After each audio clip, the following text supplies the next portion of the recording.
یا ولی یا ولی یا ولی یا ولی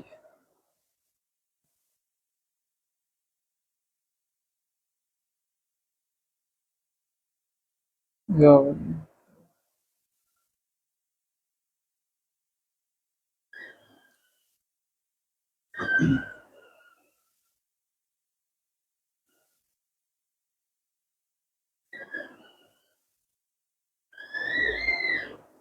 یا ولی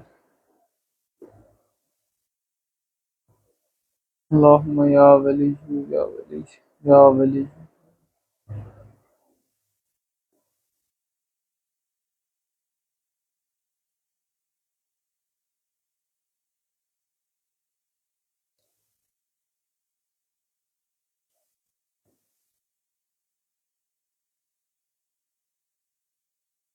یا ولی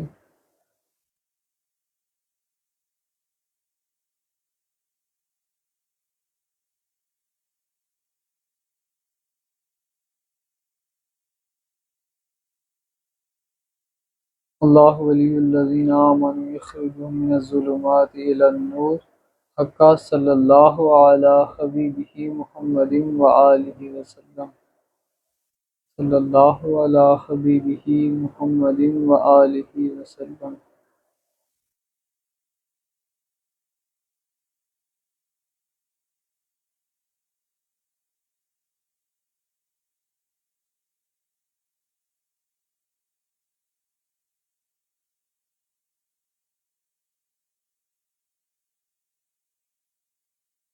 ختم جمیع اولیاء امت استغفر اللہ ربی من کل ذنب واتوب الیہ استغفر اللہ استغفر اللہ ربی من کل ذنب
استغفر اللہ استغفر اللہ ربی من کل ذنب واتوب الیہ استغفر اللہ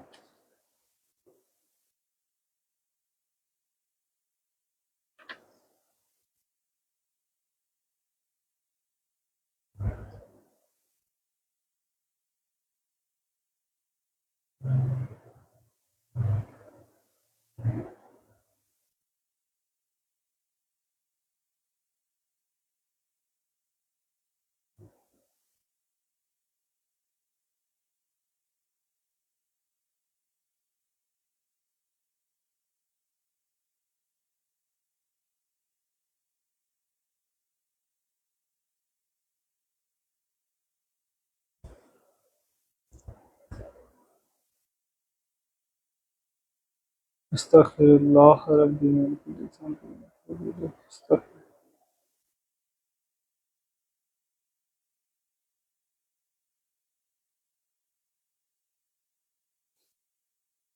استغفر